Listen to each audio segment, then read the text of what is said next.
Are we good, Amber?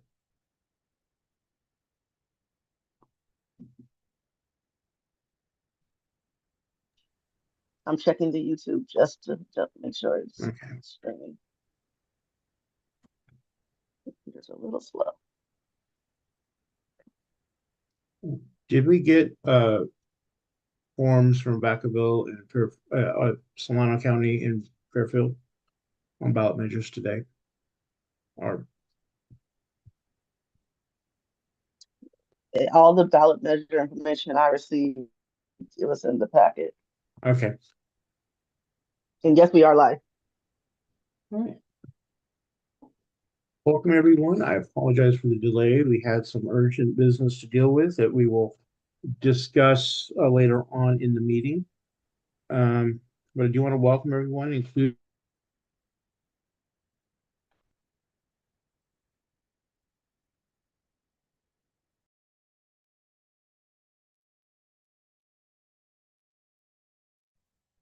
I think Dawn froze. I think Don froze again.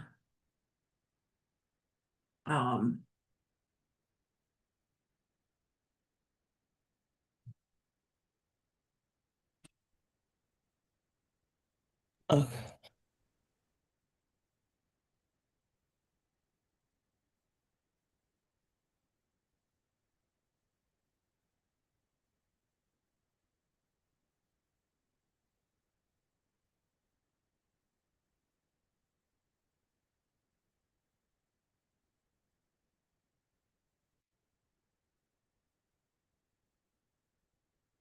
I was looking for the land acknowledgement. We could at least do that while Don is getting himself back online, Good idea. but I can't find one. Do we have any special guests? I have it. I'll stream it. Awesome. I found a land acknowledgement. I'll go ahead and read that. Okay. Vernil Good. was asking a question also, Paula.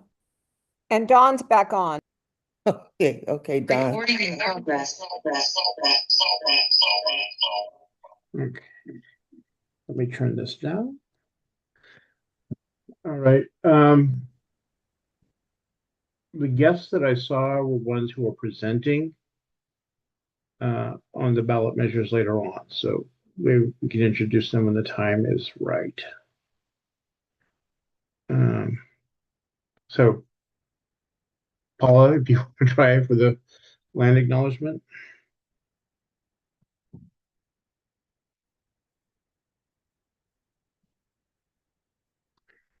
You appear to be muted. Sorry. We pause to acknowledge that the Solano County Democratic Central Committee sits on the land of the Miwok and Patwin people. We remember their continued connection to this region and give thanks to them for allowing us to live, work, learn, play, and pray in their traditional homeland. We offer our respect to them and to their elders. Thank you. All right, we do have a quorum. First item I have is approval of the July minutes. Did anyone have any additions, corrections, or deletions to the minutes for July? If not, I'll entertain a motion to approve them. So moved. Second, Who seconded that? Xian. John, of course. Let's call me the second lady.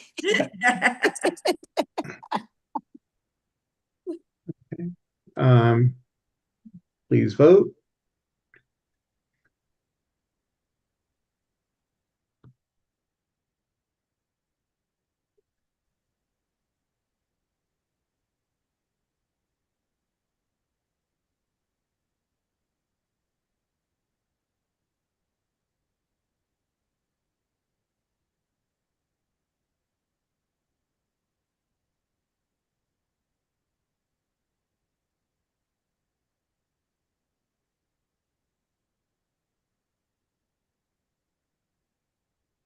Anyone else wish to vote?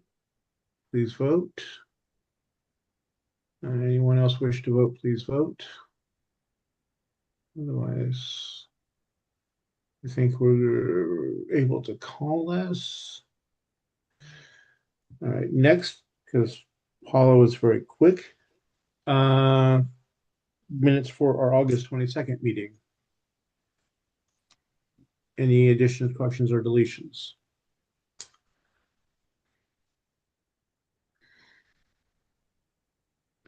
Seeing no hands, I'll entertain a motion in a second. Move approval. Second. A motion and a second.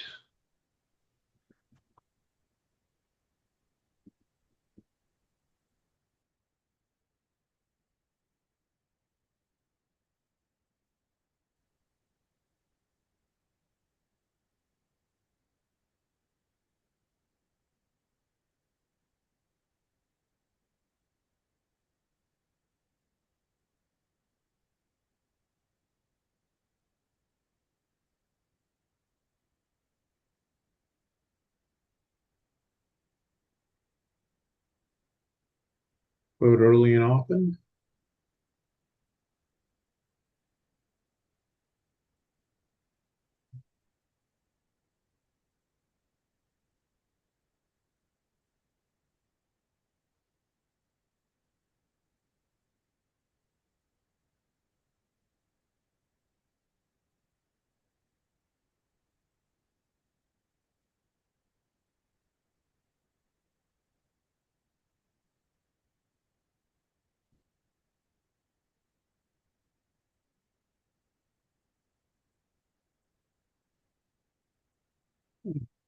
Thank you all. Okay, next we have the August 26th agenda. I have two items that I wish to add after approval of funding for door hanger printing. One is the Communications Committee report. And the other is consideration of rescinding an endorsement.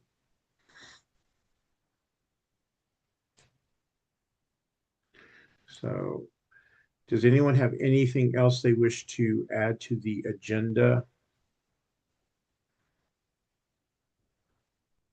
I move to approve as amended. Okay, Second. motion and a second.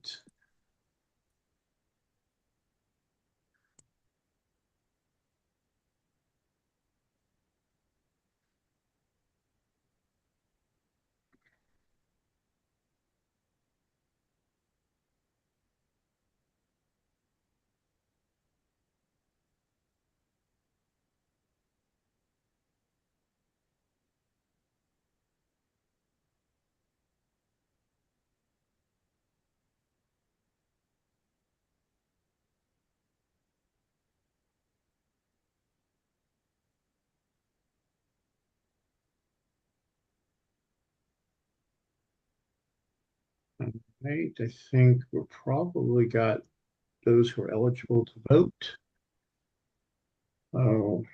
Agenda is approved. Next item is public comment for our guests who are not otherwise speaking tonight. All comments are limited to 2 minutes each. Additional time may not be granted. The total comment period may not exceed 2 minutes. If anyone wishes to speak as a guest, please raise your hand. Seeing no hands, public comment is closed. Moving on to the treasurer's report. Good evening, everyone. We'll wait a few minutes for Amber to pull up the report.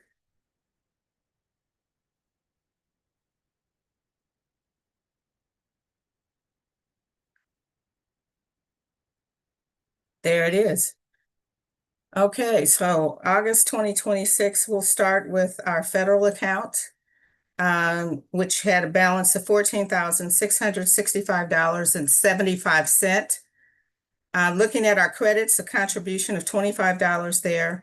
Our awards dinner income was $1,465.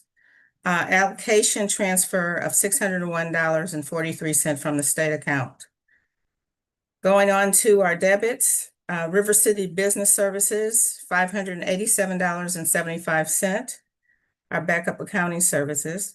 ActBlue merchant fees were $50.85. Storage unit was $168.99. We paid for our liability insurance this month through CADM, which was $797. The award brunch costs were $2,423.95. And I did send out an awards breakdown to the executive board, and we'll forward that breakdown to you this week after, so that everyone can see that. We had our information tech, Google Workplace, $470.40. Was with a total debits of $4,498.96. And taking into consideration the total credits of $2,091.43. We had an ending federal balance of $12,258.23.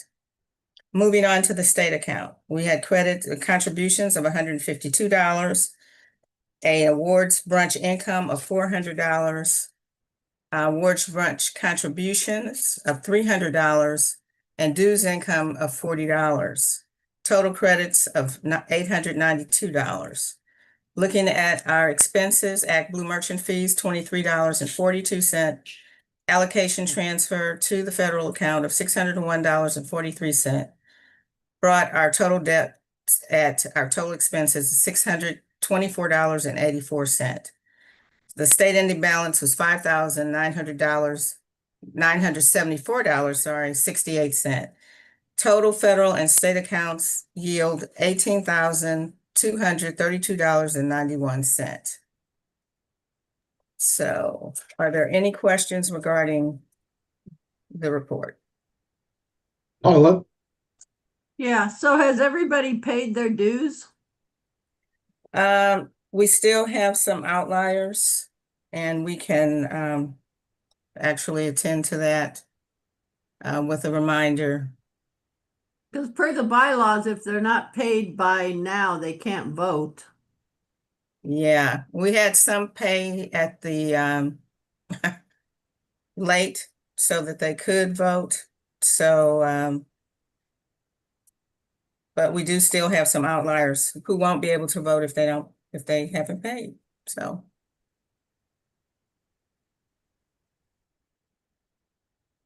Right, thank you. And you can take that as a reminder if you do not pay your dues this year, please do. Other officers report, keeping it brief so that we can move on to our ballot measures. The E-board meeting in San Diego ultimately voted the same way our recommendations were on all the propositions, including yes on 40. That was a entertaining, felt like an hour of debate on that particular motion, but otherwise it ultimately passed, and otherwise the measures passed in the same line with our recommendations. So it went well. And that's all I have at this time, because I do want to expedite matters so we get to our guests for the ballot measures. Vice Chair, do you have anything to report? No, I don't, Don, no. Okay. Secretary, anything to report? Nope. Information Resource Officer, anything? No. Okay. Parliamentarian, anything? No report this time. Okay. Awesome. Next, we have the approval of the Canva subscription renewal to allow us to create our social media graphics and such. I believe Amber said that the cost of that is $144, correct? For a year subscription? Yes, Okay. And that is the total price. There's no tax or anything else on top of that, correct? no, that is the full price. Okay. I'll entertain a motion to approve expending $144 for Canva subscription. I motion for that. Second. Motion and a second. Any discussion? We launch that poll, please. Who seconded that? sounded like Jack to me, but I may have been mistaken. Yeah, I seconded that. All right, Thank you. thank you.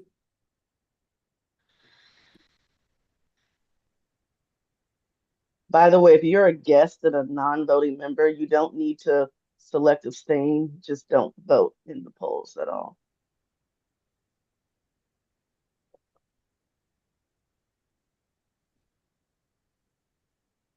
Yeah, and if you are eligible to vote, please vote quickly.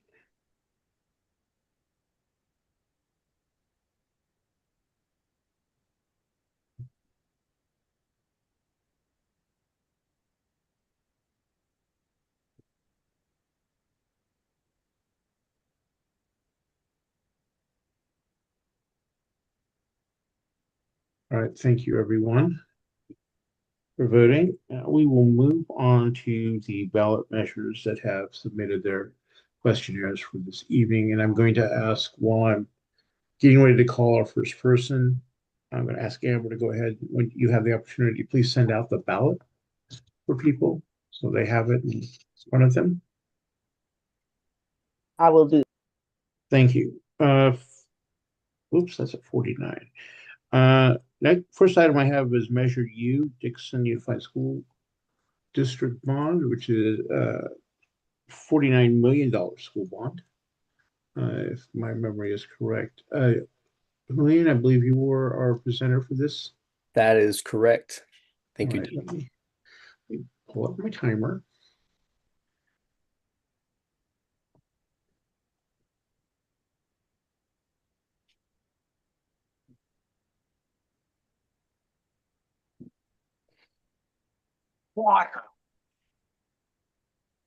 Okay.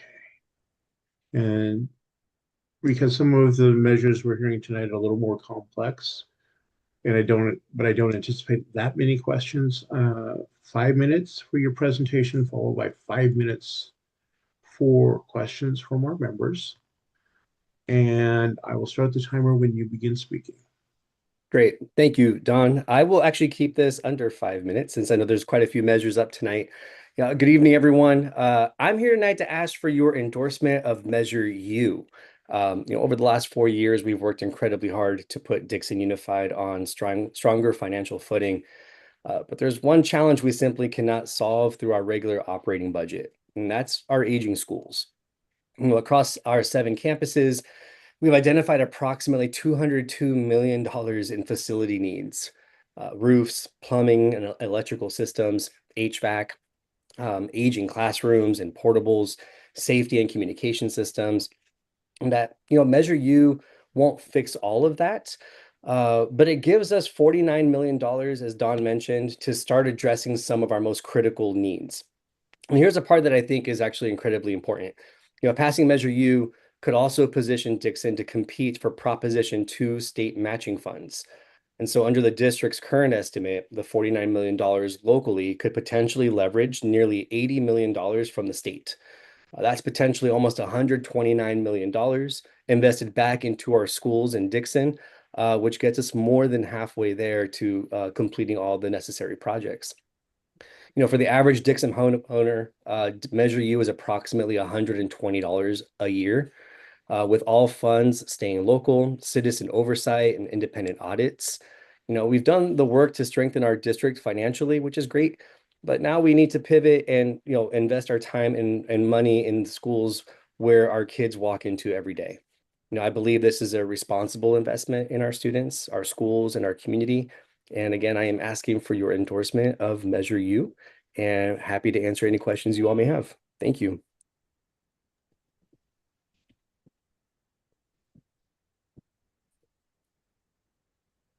Okay, I'm not seeing any questions being dropped into. Oh, I have my hand up, but I didn't put it in chat.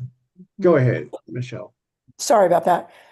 Yeah, Julian, I'm just curious how long it takes to pay off a bond and how much interest you have to pay on the bond. That's a great question. I don't know the answer to that question. I'm happy to follow up and let you know what that interest may be.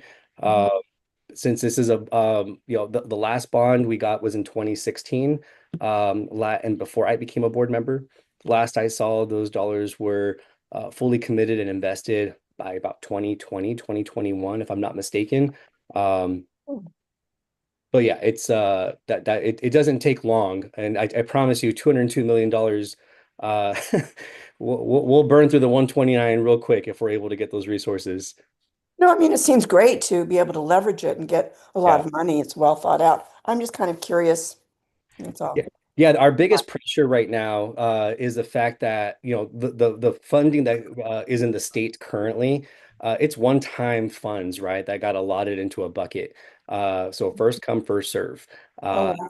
yeah, and so districts that are able to get the funding locally are racing to try and get the dollars matched before the funding runs out. The fear we have, frankly, is if we wait another 2 years for the next ballot, for the next election, there might not be enough resources there to actually match what we need to get the projects done in Dixon. Next question Thank you.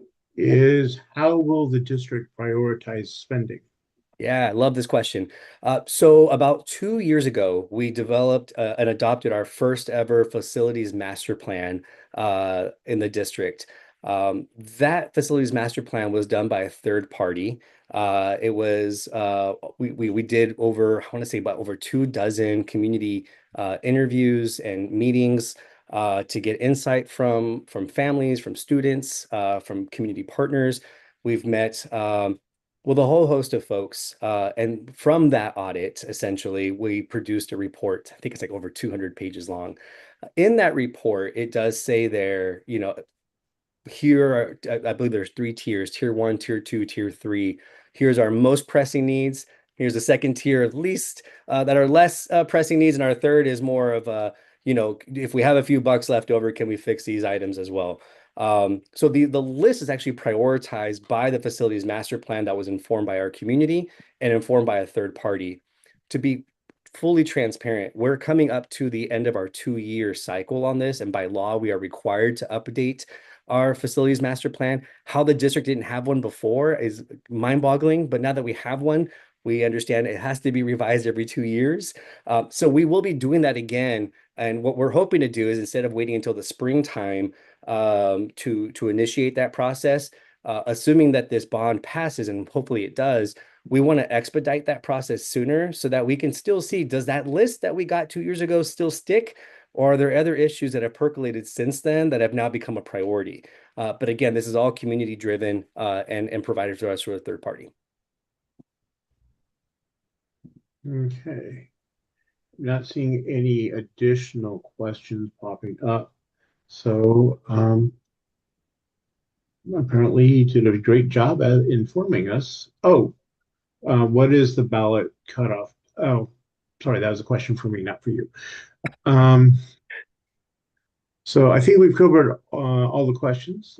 Thank you very much. We appreciate it. Thank you all very much. Appreciate you.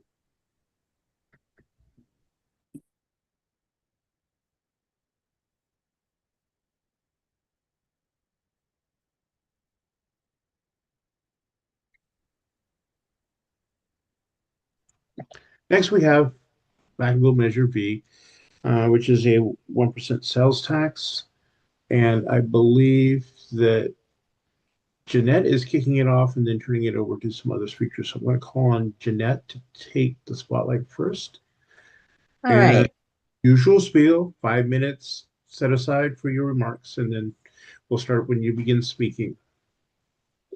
First, I have a question. I noticed whenever Julian was speaking, when you put the symbol on instead of your picture, the clock went away. So if you leave your picture up, then we can see the clock. Right. Okay. Okay. All right. All right. Well, I want to thank all of you on the committee for your work and allowing us to present Measure V today or tonight. We are seeking a yes vote from the Solano Democratic Central Committee because we know how important that vote is. It helped member Mike Silva and myself both get elected in 20, and we have served in the past 6 years and have not seen fraud or mismanagement. But due to the rising cost of everything from asphalt to drilling the wells, everything we do has really increased so much in cost that we are running with a deficit and we need to address it. The past year, we did tighten our belt and each department made cuts of about 2.5%, but the deficit still stands. So we really are interested in asking for your support. And with me, we have the city attorney, the assistant city manager, and our police chief. So that's 5 people from the city. And I'll turn it over then to Georgianne Mager-Smith. Hi there. Thanks, Jeanette. And thank you, committee, for being willing to consider endorsing this measure. It's really important to the city of Vacaville. We've heard loud and clear from the city of Vacaville that they really appreciate the quality of life, with about 99.97 folks, rating the quality of life as good or fair, with only a little less than 0.5%, being unsatisfied. So a 1% sales tax measure for Vacaville would generate about $28 million. The structural deficit that we're facing right now is $12 million. What are we looking to do with those funds? And like Jeanette mentioned, we didn't look immediately start going, okay, we've got a structural deficit, let's go to taxes. As she mentioned, we did do cuts. We've cut $9 million out of the general fund budgets to date. Those cuts will continue. But, one of the things we're looking to do is we're not looking to expand government. We are looking to protect the services that the city has now. That's an excellent emergency response, great parks and programs for our community, really things that bring that high quality of life. Some of the reasons the sales tax measure is important, and this is a route that we were looking at taking, is that, it is local control. Those tax dollars will stay in Vacaville and serve Vacaville only. We'll also have a citizens oversight committee. We haven't had that in the past. And so that is something that's part of the ballot language. It's part of the ordinance. And so city council just approved last night the guidelines in that process to establish the citizens oversight committee. We're also, we've got great roads and streets. We want to keep those up. So, and really high quality parks. Most of our residents live within just a 10-minute walk of a park. And we want to really keep that quality of life high for Vacaville. I will pass it over to the police chief to say a few words. Thank you, Georgianne, and thank you, Councilmember Wiley. So I don't want to reiterate too much, but I do just want to hit on the idea of, what Vacaville has established, and from, the public safety side of it, the trust is probably the most invaluable thing that we have with our community. And, trust comes with the level of service that we provide. And from the police department side of it, it's really important to me that not only do we maintain that trust, but we continue to build on it. And something I'm extremely proud of is the trust that we've established with Vacaville Unified, the partnership that we have with them, and just the community alone giving us approvals for, how we maintain our services, not only police, but fire, human resources. All of these things that make a city run behind the scenes are invaluable. And I guess my last part of this is we just can't cut our way out of this program or this process or this problem that we're having. Department heads have tried, and we're at a point now where we need some help, we need some revenue, and we need the support from your network, from your community, from your the people who want to see cities thrive. We need you, and I would greatly appreciate your endorsement along the way. So thank you.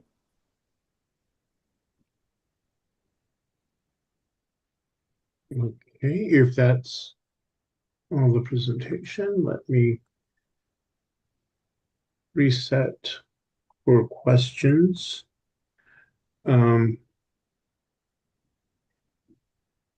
So you've talked about the fact that you've made cuts along the way, but sales taxes are historically one of the most regressive forms of raising revenue. What steps is the city taking to either bring in new industry or otherwise find revenue sources outside of the sales tax? Sure, that's a great question. And we've recently hired a new economic development manager that is working, creating a new economic development strategy to bring in some additional Additional industry, like you mentioned, we're always looking for industry to come in with high-paying jobs that will really support our community and our community members. We're also looking to support small business and foster and incubate those small businesses as well, because we know that's kind of the bread and butter of our business community. We've done a few other things. We have kind of structured how we do cell site leases. It's not a huge dollar amount, but we found that going with the state cell site structure really will provide an additional $200,000 a year once it's fully implemented.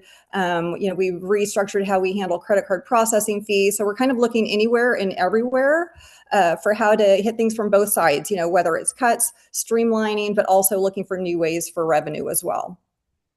And I would just add that, the city of Vacaville is obviously competing with all the other cities who want that economic development. So we're competing for that as well. We recognize the need for that as a revenue stream.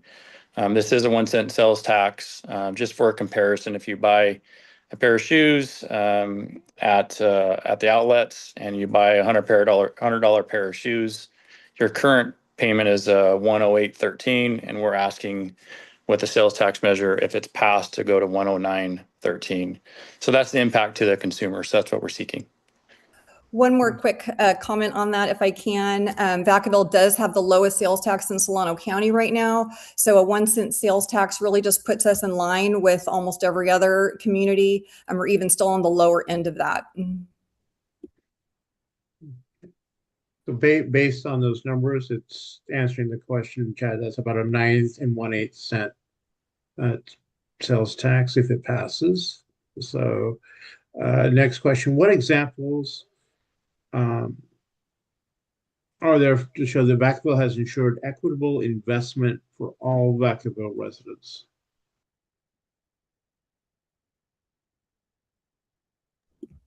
I'm not sure I heard the question. Can you repeat it one more time?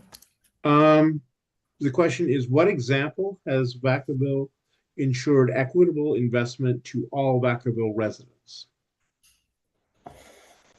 That's a great question. And I'll let the chief chime in as well. I think going back to my earlier statement about parks, we have been investing in parks across the city, all sections, all districts.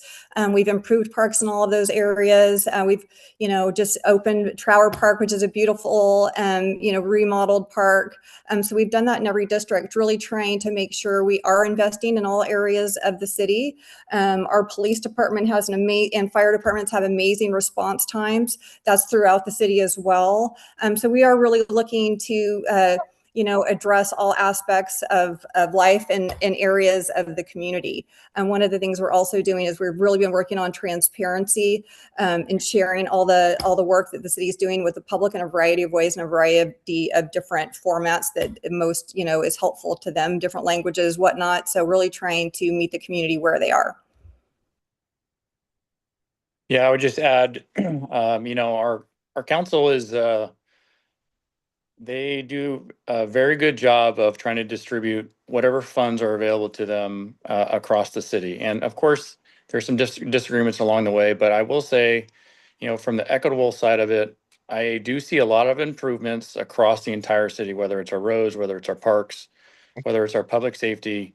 I do feel like a lot of people are receiving an equitable amount. Now, it's hard for me to put that into dollars and cents, so I apologize. And I'm going to jump in here just a minute. I don't think that we mentioned it, but there is an oversight committee for this, which is real important too. So last night we voted on trying to set up the parameters for that because we didn't have an oversight committee for Measure M. And now I see we're out of time. So. Okay, yeah, we are about 30 seconds left. So, and I don't see any more questions in the chat. So thank you all for taking the time to join us and give us information about this measure. And we will be voting this evening, and as soon as the results are known, I'm sure Jeanette or other members of the Central Committee will be happy to share them with you. So thanks a lot. Thank you so much. Okay, thanks.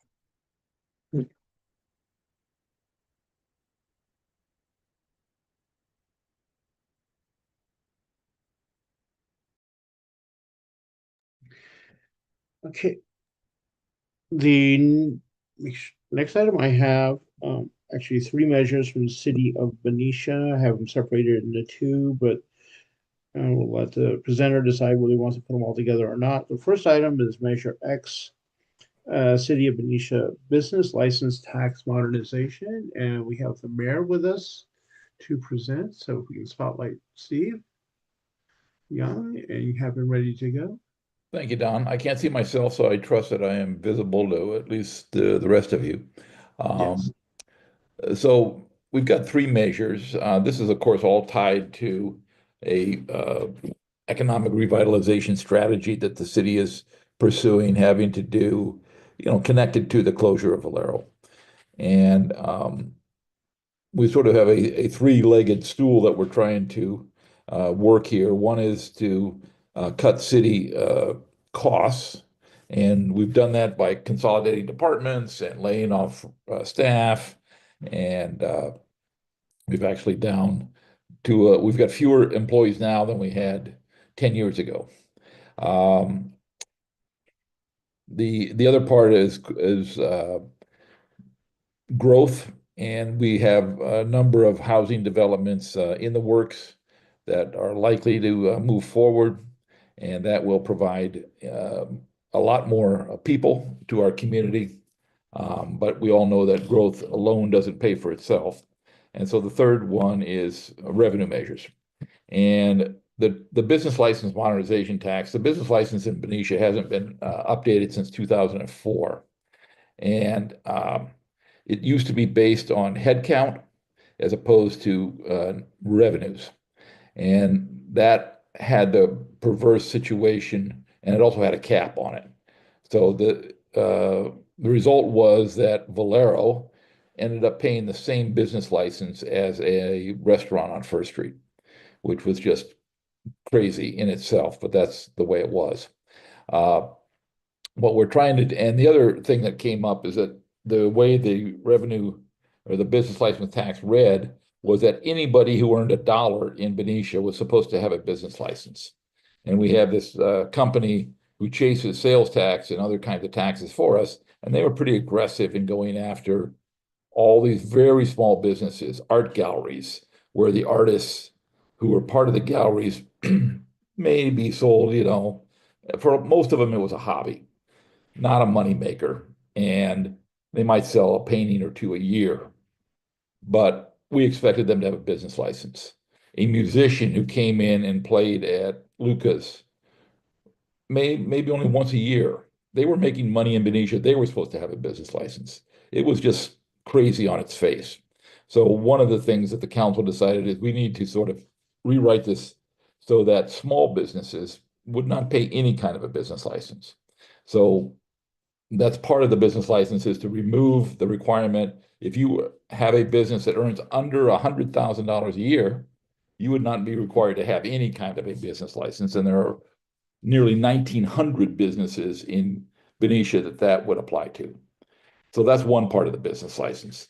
The remaining businesses that are brick and mortar type businesses would have various increases, in some cases decreases, but it would be tied and capped at 5% increases per year, up until I think the biggest was about $14,000.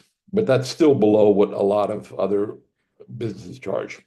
And then the other big part of the business license tax was that we are now sort of being required by the governor to store refined gas at the in the Valero tanks, in the storage tanks.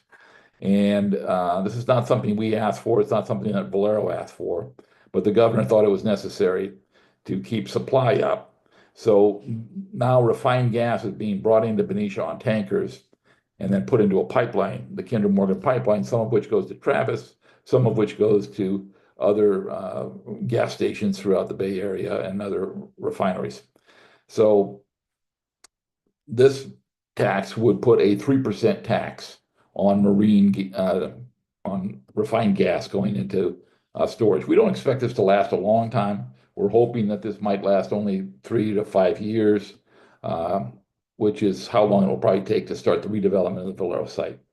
So that's Measure X, which should be, in my mind, an easy thing to pass, but in this sort of anti-tax environment, nothing is easy to pass. And if you want, Don, I can stop and take any questions if there are, or I'll just charge ahead and talk about Y and Z. All right, let's, since your time was almost up for your presentation, let me pause to ask, does anyone have any questions on Measure X? I'm not seeing any questions popping up in chat. All Oh, right. Michelle, please, Sure. What's the question? Please drop it in chat. Yeah. So, Steve, are you basing this on the $100,000? Is that a gross or a net? Gross receipts. Gross receipts. Okay, so it doesn't matter how someone in certain kinds of businesses could have a lot of expenses, but if their gross receipt was 100, they would pay the business tax on $100,000. Right. Yeah. Yeah. Again, I'm just going to remind everyone, please drop your questions in chat, because we'll be taking away. And the next question is, when will the business license go into place if passed? Well, if it passes in November, I think it would take effect in the middle of next year. And there's not a lot of money that we would make in the short run on this business license. It sort of depends. If it passes, the marine terminal would probably be the biggest source of revenue. And Terry's on the line. He can maybe qualify anything I said earlier if I've made any mistakes. But that's my understanding. Okay. Bonnie drops a question in chat, please. I'm trying. I'm very slow, and so you'll have to bear with me. Okay. All right.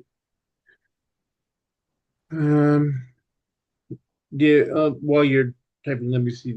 Terry, did you want to add anything to? Okay.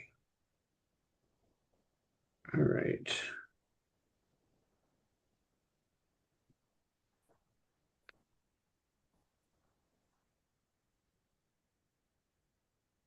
I'm not seeing. So the question is, so the tax is shifting from licenses to a tax on fossil fuel. Is that Well, the intent? it's not good. There will still be a business license tax. It will just apply to a lot fewer businesses in Benicia. And there is a formula that sets what that tax is depending on the type of business it is, whether it's retail or construction or industrial. They have different rates that they are applied to. We had Gene Pedrati, who was the owner of Ace Hardware, come in initially to oppose this. And then he says, well, if it hasn't been increased since 2004, inflation has gone up 75% since 2004. And my tax that I paid was $600 a year. And under this, it would go to $1,500 a year.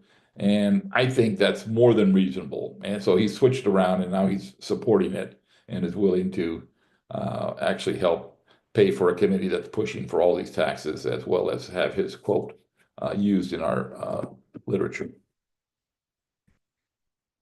Okay, so with these shifts and changes, what is the net gain to the city in revenue? It's not a lot. I think it's probably, Terry, do you know what this number is? I'm thinking it's $100,000, $150,000. Yeah, it was about $165,000. Okay. Okay. All right. Not seeing any other questions on that. So I will go John, ahead. did you see Michelle's question in chat Yeah, about Airbnbs? Was that asked and I just missed it? Airbnb? It's a comment. It's not a question, but Airbnbs.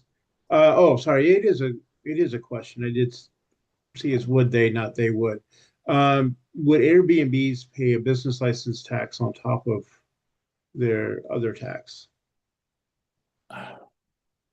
Probably. I think the other tax would be the TOT that they pay. Now, a lot of Airbnbs don't register.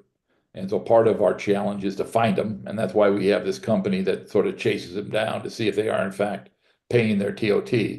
But depending on the revenue, this didn't come up but I don't see that they would be exempt from this.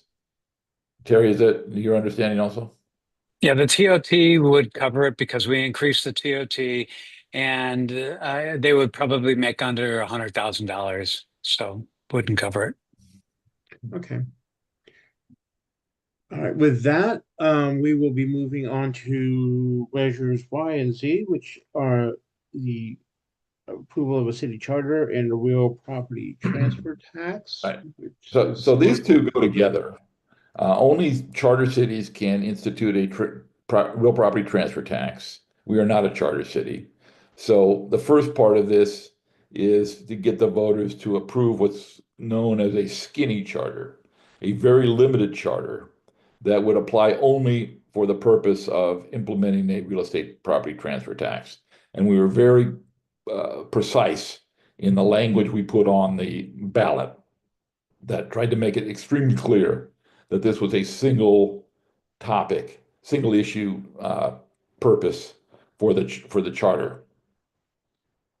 The background on this is that we tried this 2 years ago, and it failed like by 6 or 8 points.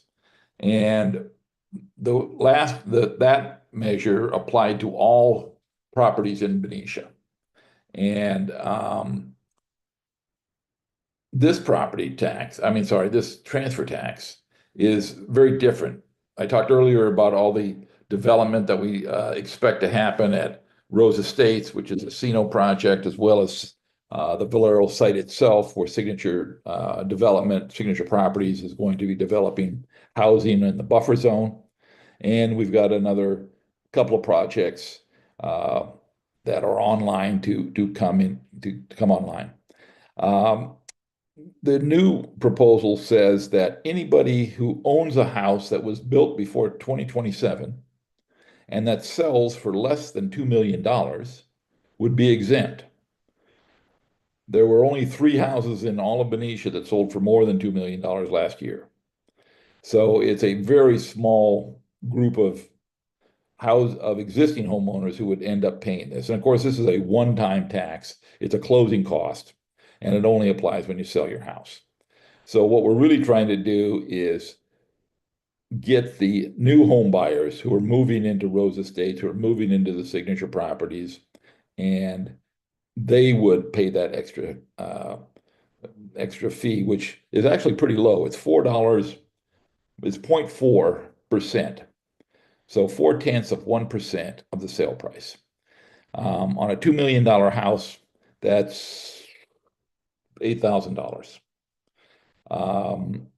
Whether $8,000 is going to be a determinant why somebody buys or doesn't buy in Benicia, we're willing to take the chance that that they're wanting to move to Benicia for a reason, and that part of that reason is our services and all the things that we provide.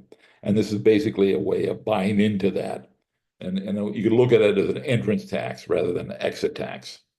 So that's sort of the thinking behind this. Now, commercial properties would be affected no matter when they were built, but there's not a lot of commercial property that turns over. We did have a big sale that happened last year. 1 million square feet of commercial and office and industrial space was sold in our industrial park to a company out of Walnut Creek. They paid $175 million.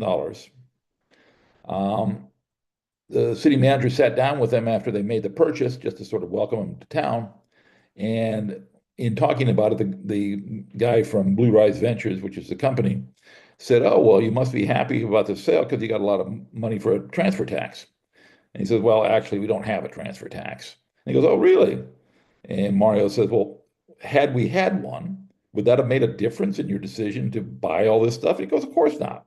This is a closing cost, just like other closing costs on a real estate venture. And had that passed last year, we would have had $1 million off of that one sale. Now there's another 1 million square feet that is going to be sold next year. So it's important to us, certainly, that this measure pass, and we tried to structure it in a way that it would be at no cost to almost all Benicia voters. And so we're hoping that will be enough to get people to understand that this is a almost pain-free, cost-free way of sort of securing our future, because this could generate a lot of money. Signature, who is the developer of the Valero property, they're the ones who are going to be most affected by this, because they're going to be selling off parcels, and each one of these would be subject to tax. They are not opposing this. They're not going to support it, but they're not going to oppose it, which is almost as good as supporting it. So we believe that there's a lot of reasons that this ought to go forward. It would allow us to. I hear the music. I guess that's my cue to shut up. All right. First question, how much of this tax will go to the infrastructure costs of more housing? Well, the developers have to pay for their own infrastructure, but there is related costs that would be part of, do we have to put another fire station nearby? Do we have to, how much of widening East Second Street, where a lot of the traffic would be coming down? How much of this would be have to go to the developer versus to the city? And then the other one, of course, is utility costs. They have to pay a connection fee, but we have to pay for increasing the size of the pipes and perhaps the treatment plant as well. So it's sort of a shared cost for infrastructure on this stuff, but we're looking at it more for all the deferred maintenance that hasn't happened. We're an old city. We're over 150 years old. And, when you compare us to a place like Vacaville, well, our roads are terrible. Our water lines are 100 years old. We've got problems with all of the buildings that we own. So we're trying to catch up and make the city more habitable, deal with our parks maintenance issue. So there's a lot of backlog work that needs to be done that this will help significantly with. What is your best estimate of the likely annual income this might generate for you? Well, initially not a lot, because it's going to take a few years for these developments to actually get built and start selling. So initially we're thinking, six figures, 100,000, 200,000 in the first 2 or 3 years, but it could be well over $1 million once these other developments come online. And that is a significant number that's going to make a big difference to the city if we can have access to that kind of additional revenue.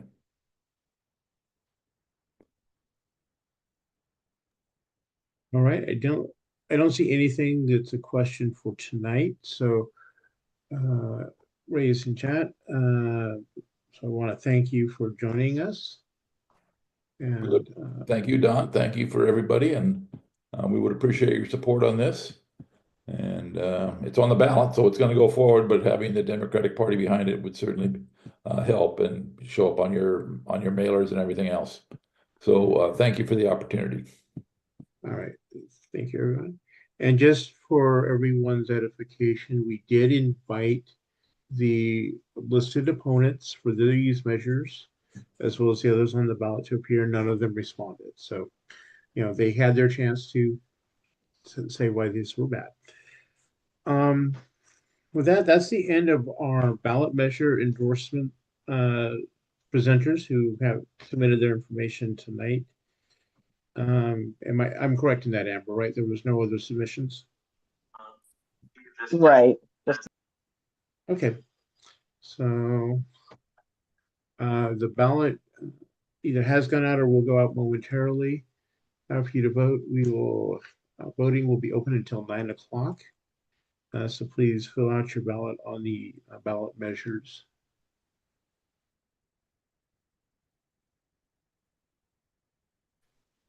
Roughly a 2-minute break just to give our guests a chance to sign off and whatever, and everyone who needs to grab a drink or whatever to do that. So there's, like I said, about 2 minutes. We'll be right back.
given the people who wanted to sign off an opportunity to do so.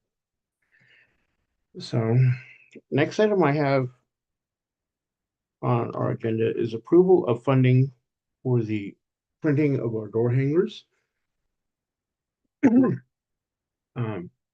As we announced during the endorsement meeting Saturday, to our great astonishment, the door hangers were delivered last Friday night, which is about a month before we usually get them from the party.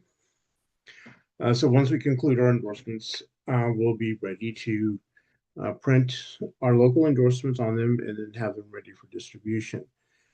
And I asked Karen to get some pricing information for us from different printers so that we could go ahead and approve spending for that tonight. So Karen, if you are ready to present on that. Okay, give me a minute here. I was in the middle of the ballot. Okay, let's see.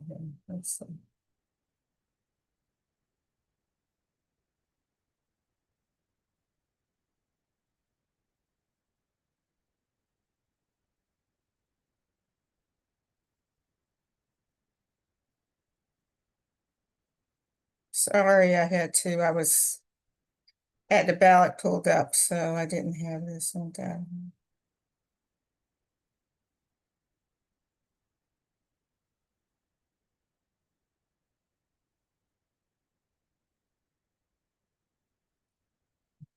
Okay, so let's see here. I think I printed them out. Let's see.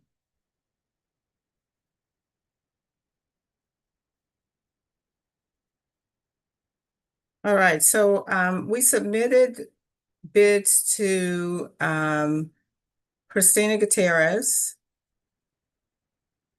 And we also submitted bids to I believe it was let's see here, it was AABCO Printing in Concord. And so so far we have gotten a bid for the, let's see here.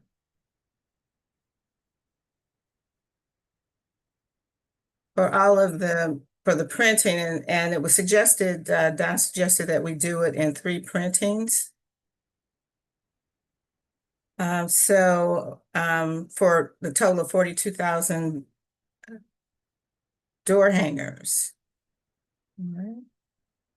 So we're looking at about, the estimate was about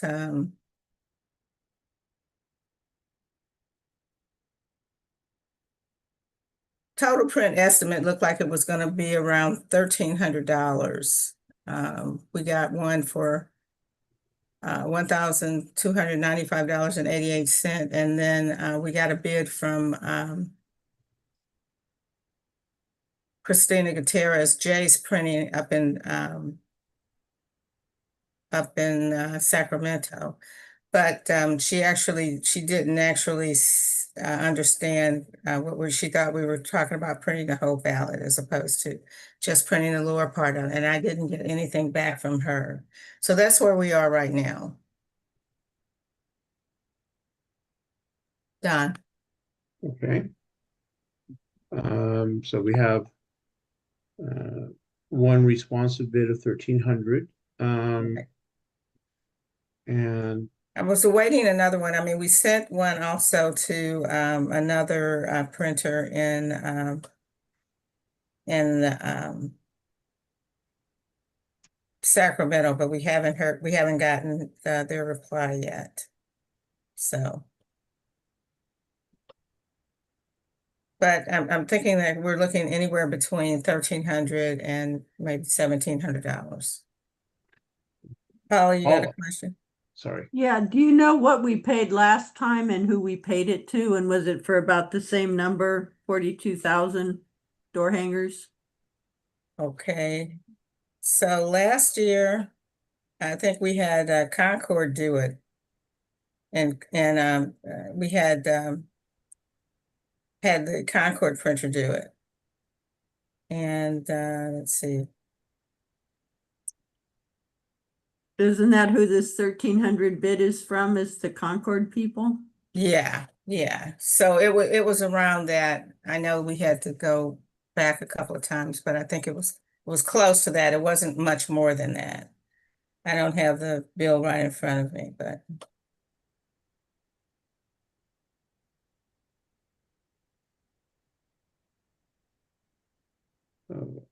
as we're looking at 3 separate runs, anywhere between 12,000 16,000 units. So Right. That's based on the assumption of we breaking out into, for yeah, example, yeah, Dixon, Vacaville, Fairfield, Suisun, yeah. Vallejo, Benicia, depending on how they match up and what the different count is, actual count for in each of those 3 communities. Okay. But so those are we have a responsive estimate. We may get others in, but I would entertain a motion to set aside a sum, perhaps 1,500, perhaps a little more, whatever the membership decides, and then grant Karen the right to choose the lowest responsive bidder that she's comfortable with. So if anyone wishes to make a motion like that or similar one. I'd like to make a motion to what you said for 15,000. I mean, yeah, no, 1,500, I'm sorry. This is Gianna, seconded for 1,500, up to 1,500. Yeah. All right, Jeanette. I just wanted to ask if we had so many left over last year. I mean, in the past, sometimes we've had a lot printed and then we don't use them all. So what was last year's like? I cannot speak specifically to last year, but I know that is a problem.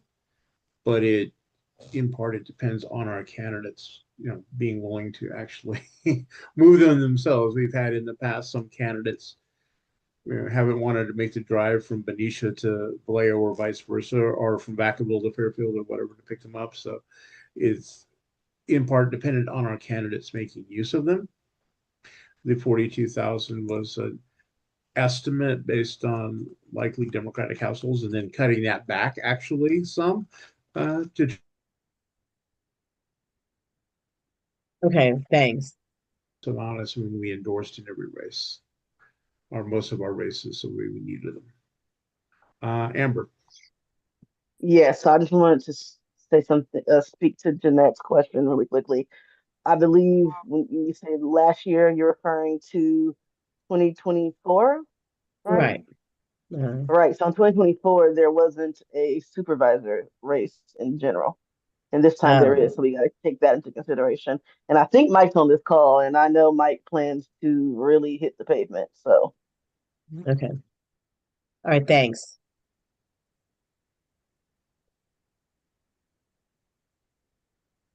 Was there an upper limit on that motion, Pat? 1,500. Thanks. Okay. Any further discussion on that motion? I'm not seeing any hands. So if and when we're ready to launch the poll.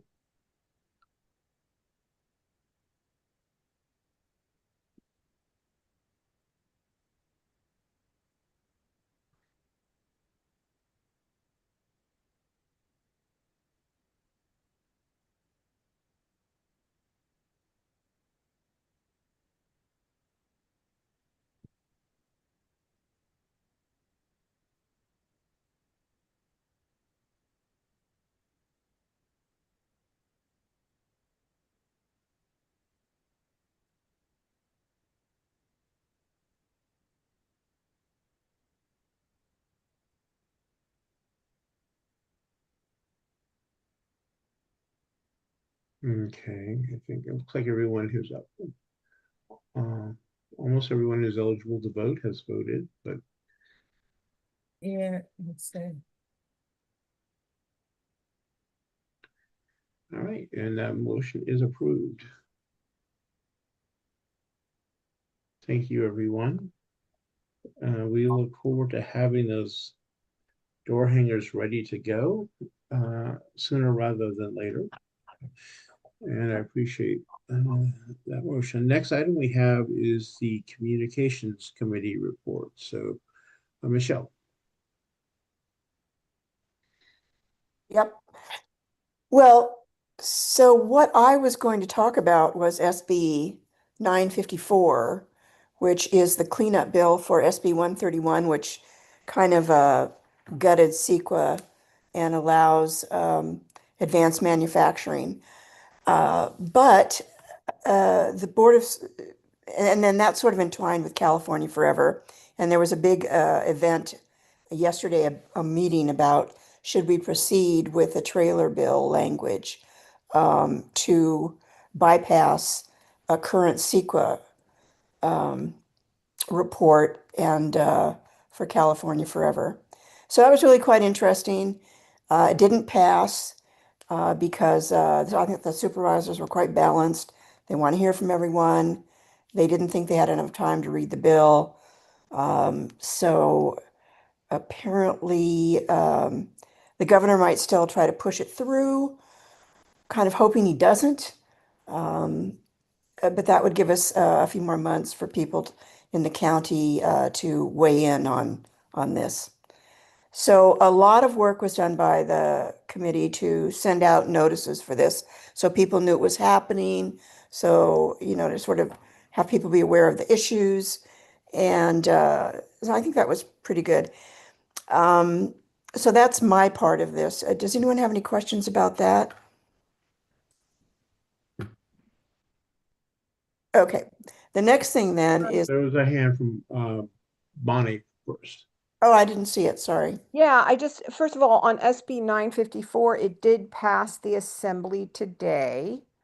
And that's with to fix the bill SB 131 from last year that put a carve out in the California Environmental Quality Act for advanced manufacturing.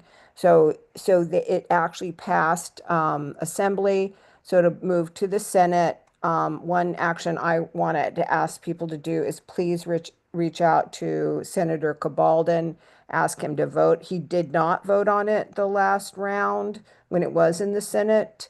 Wilson did not vote for it today, even though many of us have asked her to vote for it, but she didn't. Not that at the close of the vote, she had not cast a vote on this issue. So I just wanted to say that and just want to make it really clear that Friday night would be the deadline for the governor to put forward a trailer bill because the legislature needs 72 hours to consider it. And the legislative session ends at midnight on Monday, August 31st. So anyway, so keep your eyes peeled because this is not dead yet, but at least the supervisors, they voted to put a brakes on doing a trailer bill at this point. Thank you. Yeah, thanks for adding that, Bonnie. They didn't actually put the brakes on it. I think what they said is they want it to be evaluated and then bring it back for the next legislative cycle. Well, they put a pause on it. Pause, exactly. That's right. So, but thanks for those details because the legislative process is arcane. Amber? So, Amber, did you raise your hand? Yeah, so very quick, and I don't know if this is necessarily a question, but I wanted to speak to this particular portion. For those who haven't read the language of the bill would basically allegedly put the county supervisors, give the county supervisors veto power over potential projects and can ask for additional environmental requirements, et cetera, et cetera. So if the governor pushes it through this cycle and the language is as it is now, we really want to make sure that we are putting a lot of effort behind Mike's race, because come January, we will have a different board of supervisors who will be voting on this stuff.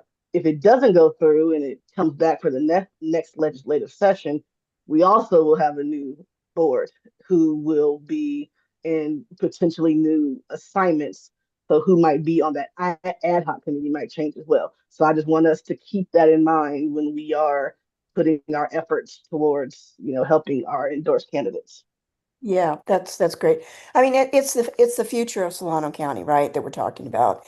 So I just didn't want to take up a lot of time, but basically a lot of people here have spent the last 2 days working on this, trying to get a little bit more sunshine on it, so to speak. And someone else, Karen. Yeah. Yeah, it was kind of confusing, I think, because at the last minute, I think Supervisor Brown indicated that she wanted to vote for it, but ended up voting against it. I was kind of confused on that. But since it did go, since the Board of Supervisors basically voted to nullify that, and it went to the legislature, and I'm trying to understand that the legislature decided not to vote. Assemblywoman Wilson decided not to vote, and then Cabaldon abstained. Is that what happened? That's how it works. So Lori Wilson and Christopher Cabaldon said that they would follow whatever the County Board of Supervisors decided.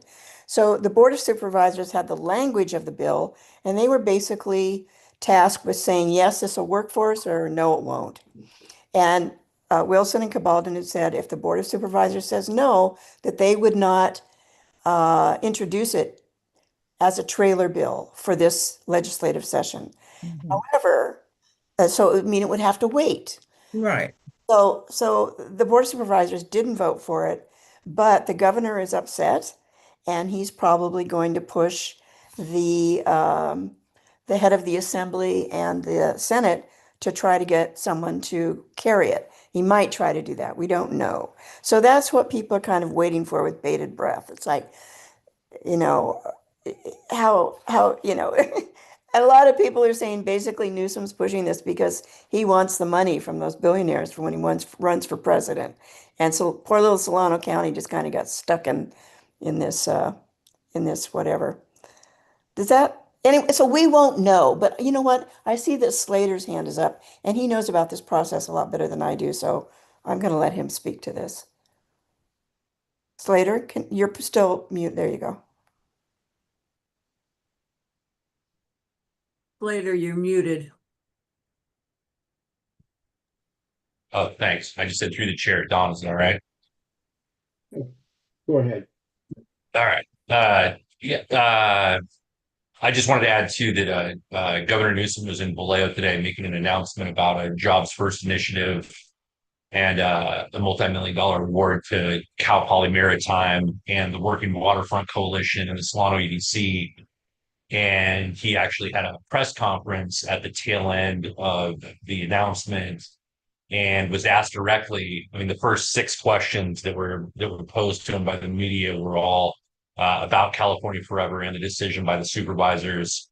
So what I can do is I'll send a transcript of his answers and the video timestamp and the video link, so everybody can see what the governor said exactly in his own words this morning about the supervisors and about our county. And I think it's really important for people to pay very close attention to that, his perspective. They weren't friendly words directed at us, and a lot of blame shifting onto our local electeds and to our communities for sort of the conditions, the sad state of economic conditions that exist in our Solano County, according to the governor. So I think it's really important for everybody to see that, and I'll pass it to Dawn, and then Dawn can share it with the group. I would appreciate that. would also note before we move on to the next item that Michelle has to present, that at least according to the press that I read today, our assembly member and senator were ambiguous at best on the stance that they were going to take on California Forever before the board made this decision. So those of you who feel strongly about it may need to do yet more lobbying with our elected officials to express our opinion. So Don, so I think that it's not necessarily that people are against a project or that project. They just want to see it done in a way that it doesn't do harm with proper oversight, because California Forever has not been a good partner. So that's my last comment on that. So the other thing is that Pat Toe Smith has made up two flyers for people to use. So I'm going to turn it over to Pat to talk about that. Pat, you there? Yeah, I'm there. Yeah, I think Kathy Carriage emailed it to everybody, the two forms that I created. The first form was I created with Michelle's great research on the districts that were developed after Prop 50, and they're sort of it's about who would need help during this election cycle. So I started out with the first two.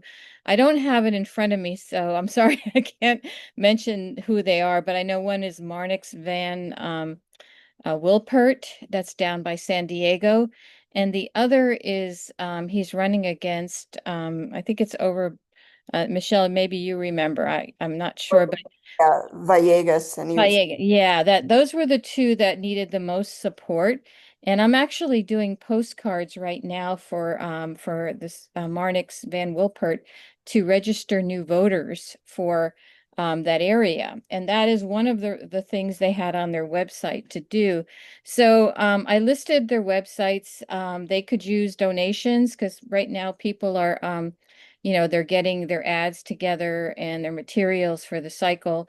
And they do have volunteer opportunities. And so pretty much most of, then there was the next columns are the districts that I think people narrowly won last time, but they could use more support to hold on to their districts. And the third area was people like Josh Harder that have won consistent races, but their districts have been expanded. And so they're all on this form. If you put it in the chat if you haven't gotten that form, I could send it out again, or I could give it to Paula to send out again. The other form I created was I am now doing the Solano County Facebook page, and I'm using the KDEM talking points they send us every week to post, and they posted the Democratic Party proposition endorsements in opposition. And so I created a page that had pretty much what they wrote, but I did a small explanation of what each of the propositions were and have been handing it out, and it's been received very well. I've had it shared easily about 30 times on social media. And I could also send you, it's a form, it's a one-page form that went out. And then I also can send you just the written material that you could copy and paste around. But there's some poison pills on the propositions. I mean, one of them, the voter ID, that is basically the SAVE Act in a different wording. So that's important. We don't vote for that. There's we endorse the Prop 40, which was the billionaire tax, and then the two propositions below it negate it. So that's one of the issues.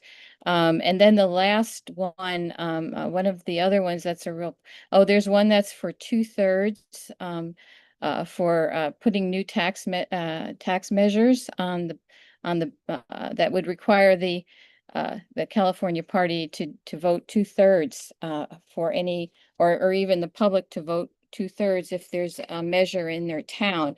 So that would change it from a majority to something unobtainable. And then the last one is to really gut and weaken CEQA for advanced manufacturing. And I don't remember the name of that, but it's, oh, I just see that that was put on. Yeah, that was put on the, oh no, that's not the one put on. But I'm just, so these two forms went out and they've been very useful. I've had a lot of people thank me for it because people are so confused right now on what to vote for and why and how. And this is something people can post to their sites or hand out. You can, print it out. So if you haven't gotten it, send a message to me in chat or I'll put my my website, my email address that I can send it to you if you haven't gotten it. I'm sorry I don't have it to show you. Pat, I did. Both documents were sent out this evening. Oh, good. Oh, good. Okay. Thank you. Thank you, Don. So I really, really recommend that people take a look at these because Pat took a really complex topic and I gave her a bunch of literature and she boiled it down to something that's really readable and understandable. Well, thank you, Michelle.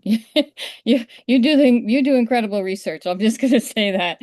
But yeah, no, thank you though. But it helps people because they are really confused, and so people have been very receptive to it. And I suggest you mail it out to your email chains for your clubs, so that they have this information to share with their friends and family and on social media.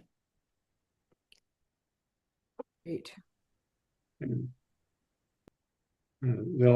This information is obviously also on the propositions, also available on the door hangers once we get, so when we're walking those, that'll be out as well.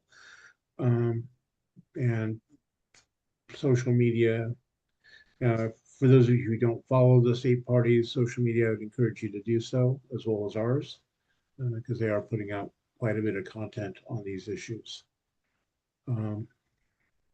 So I want to thank you both for your presentations on those and that work to help remind people.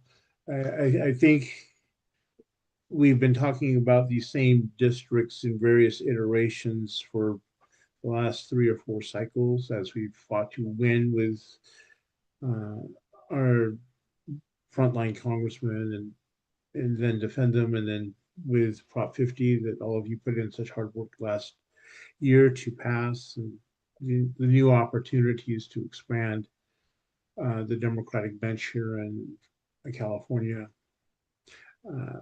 So your work has helped make, hopefully, gaining the House back after this election possible. But we need to close the sale, as it were. So again, thank you all. The final item I have is consideration to rescind an endorsement that we made last Saturday. In brief, one of the candidates running in Vallejo City Council District 4, Charles Palmeras, the incumbent, he was a declined to state 4 years ago when he first ran. All of his available information that he was declined to state. And when he contacted me about a month ago asking if he could seek our endorsement, he said at that time he was declined to state. I informed him that we only endorse Democrats. He said, thank you. With that information available to us at the time, that we only had 2 Democrats seeking that seat, we proceeded with our endorsement process. Following our endorsement, Councilmember Palmeras contacted us asking why the vote occurred.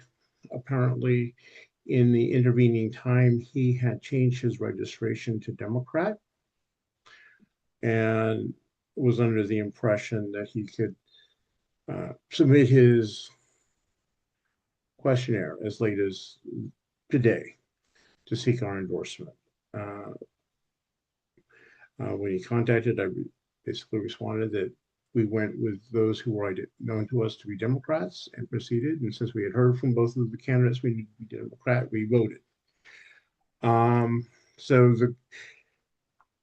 The question is whether we wish to reconsider or rescind the initial endorsement, give him the opportunity to come before us, because giving him the benefit of the doubt, he was under the impression that he could submit his questionnaire until as late as this morning,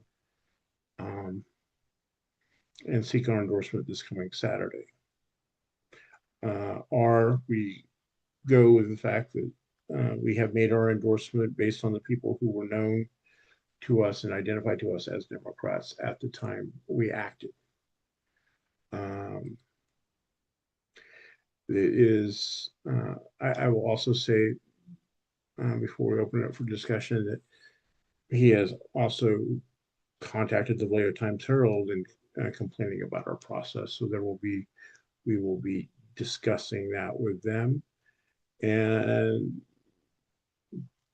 candidly, based on, or in part, what we choose to do tonight will impact how we respond to the reporter on that. So that's the nutshell of it, as my read on the issue.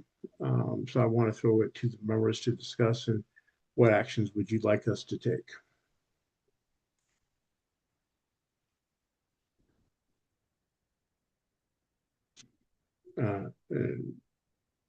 A motion to rescind under our bylaws to rescind an endorsement will require a 2/3 vote. So if we want to just do that, be aware of that. So I'd like us to discuss it and reach a consensus before we vote, if we're going to rescind. Bonnie. Just a question about when he changed his designation. Do we have any feel for that at all? Like any time frame of when he changed that?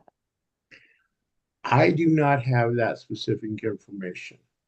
My last communication with him, he, as I said, he self-identified as not a Democrat, and he did not indicate that he was changing. But when he contacted us after the news of our endorsement of Miss Rogers, he said, "But I changed my registration." So I don't know whether he changed it Saturday, whether he changed it a month ago. And I have a comment about that that. Someone who changes their designation at the last minute to seek our endorsement is not someone I would readily support. I'm just saying, putting that out there. All right, Michelle. Yeah, Don, I'm really sorry, but I missed the name of the person and the office. It's I may be mispronouncing his name. Charles Parmeris, who's the incumbent city council member for Vallejo District 4. Oh, okay, right, got it, thanks. But do Jeanette. don't Paul say something about this? Sure, sorry, I thought you had finished. Go ahead. No, I'm done. Waiting, I think it's a question for the parliamentarian. I mean, can anyone tell us what the normal procedure is? All right. Well, we can circle back to that response. Jeanette. So did he submit his paperwork this morning? My understanding is he has not, but again, he's under the impression that we would not consider his endorsement. So if we're doing this, if we choose to have him submit, we would reopen it, give him an opportunity to submit, and then we redo the process and vote between him and the other two candidates if we rescind our current endorsement. Okay, thanks. Slater. Do we have anything in the bylaws that have a requirement for how long somebody must be registered for the Democratic Party before they can seek endorsement? We do not. What we have done in the past is we have searched PDI, we've all available information to confirm whether someone is a Democrat. With the new confidentiality law that shields elected officials and others, it is very challenging to verify the registration of an elected official, which is why this cycle we added the please submit verification of registration But again, all available information that I had on file was that throughout his term, he had been a declined to state. And again, as late as a month ago, he told me he was declined to state. I took him at his word. Lynette. Thanks, Don. In light of the information that you shared with us, he had an opportunity a month ago to say, I'm changing it. I'll have that done by Monday or whatever day it was. And I don't want us to open up the process again. I did not participate on Saturday for the initial endorsement, but this doesn't feel good. And I would rather take the heat that he was given an opportunity to provide his information, and through verbal communication or whatever, to say, you need to get this in if you're changing or you plan to change, and he didn't. And so the other thing is, as you said, this new law does make it very, very difficult to, well, I won't say it makes it difficult. It makes it difficult for us to gather the information, but the candidates can easily provide the information. And that's what we're hoping that they will do. But so he chose not to do that, realized, oh, I'm going to not be in this process after the fact. So I would say, no, don't open the can of worms and leave it alone. And I think we can take the heat because we have enough information to say this candidate had an opportunity to share the information. We provided our process. He chose to continue to be a declined to state. Thank you. Yeah. Yes, I just have a real problem with someone who changes their political affiliation to get our endorsement, because I have a issue with someone else who did that. But and also for them to run to the media, I just have a really bad taste in my mouth with someone who does that. That's all I need to say. Joseph. Yeah, I think you kind of partially answered my question, which is how we get the proof. I'm presuming we actually have it in writing for all the candidates that we have endorsed, that the registration is current, and that probably states how long they've been a registered Democrat. Is that the case? And what we did this cycle is we added to the questionnaire, please provide a screenshot showing proof of registration. Those who are not already confidential can get that from the Secretary of State's website easily enough. What we have found going through the process is that for people who are confidential, i.e. current elected officials, it is blocked even for them on the Secretary of State's website. So they had to go to the county registrar and get documentation. So I know Jeanette and a number of others had to jump through hoops to provide us the information to do this. So, again, I had Amber presumably vetted it. She was put together a questionnaire. So I'm assuming she did in fact verify that everyone submitted their paperwork, that they were registered Democrat. That's what we did, because that's what we had to do under AB 1392. So bottom line is it was a level playing field, and he didn't meet the deadlines for either. And now he is going to the press. So I think that's a no-brainer. But well, I want to clarify that. He didn't meet the deadline for the August 22nd endorsement interview. We listed on our website that we were hosting on the 22nd, the 26th, which is today, and the 29th. And on the questionnaire, it lists, if you are interviewing on this day, this day, this day, you have to submit 3 days in advance. So so in his mind, he goes, okay, I emailed the chair. Can I apply? He was told we only endorse registered Democrats. He goes, thank you for the explanation. Then he went and changed his registration, went to our website to fill out the endorsement, saw that he had until today to submit for the 29th, intended to submit, his endorsement questionnaire to be interviewed this Saturday. When we I post see. on Sunday, we've already endorsed. He's like, whoa, whoa, whoa, what happened? I thought you guys were doing interviews on the 29th. I And, see.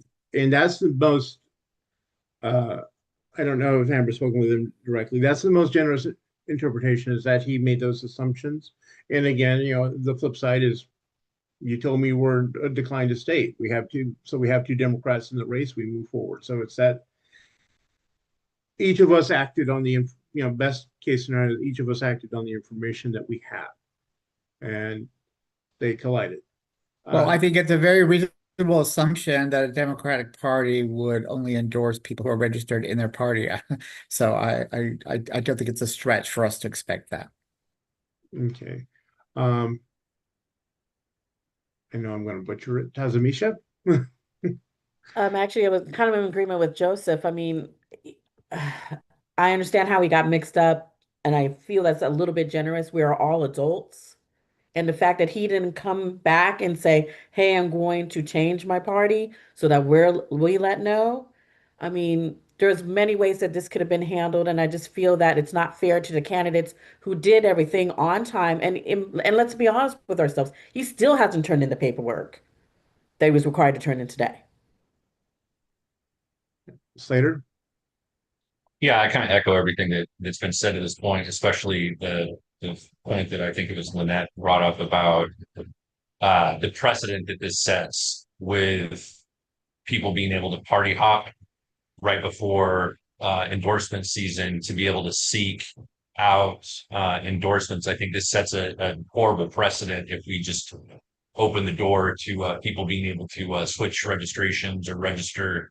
While there's nothing specifically in the bylaws, I don't think that we have to necessarily have specific language in the bylaws in order for us to come to a decision on a matter like this.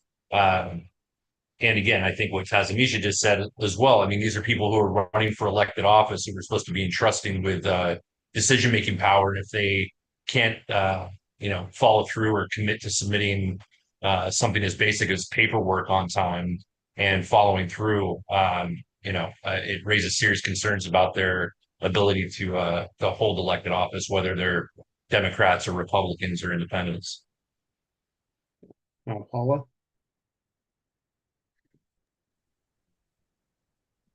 So our process wasn't great to have two different deadlines, but I tend to agree with Lynette is the one I think who brought it up first. Take the heat. We didn't have a good process this time. We'll do better in the future. The likelihood of us endorsing someone who's been a Democrat for a second is not likely. And Brianna's had the endorsement now for 5 days. I don't think so I'm going to make a motion that we not rescind the endorsement and not offer Charles an interview. I second. Yeah, I was going to say Lynette and I second, but yeah. And thanks for making the motion, Paula. That's why my hand was up. All right. Bonnie, do you have anything you wish to add at this point? Yeah, I mean, it's a little bit out of order, but I would also, I have a follow-up motion that in the future we have one deadline for our endorsements, Yes. applications. Yes. I'm going to put a pin in it. Well, we'll discuss that after this motion passes, or is voted down, whichever occurs. Jeanette, did you have your hand up or not for this? Well, I was just going to comment on Bonnie's comment, and you said we'll discuss it after, so. Yeah, so if there's no further discussion on this item, the motion has been to not proceed with rescinding the endorsement.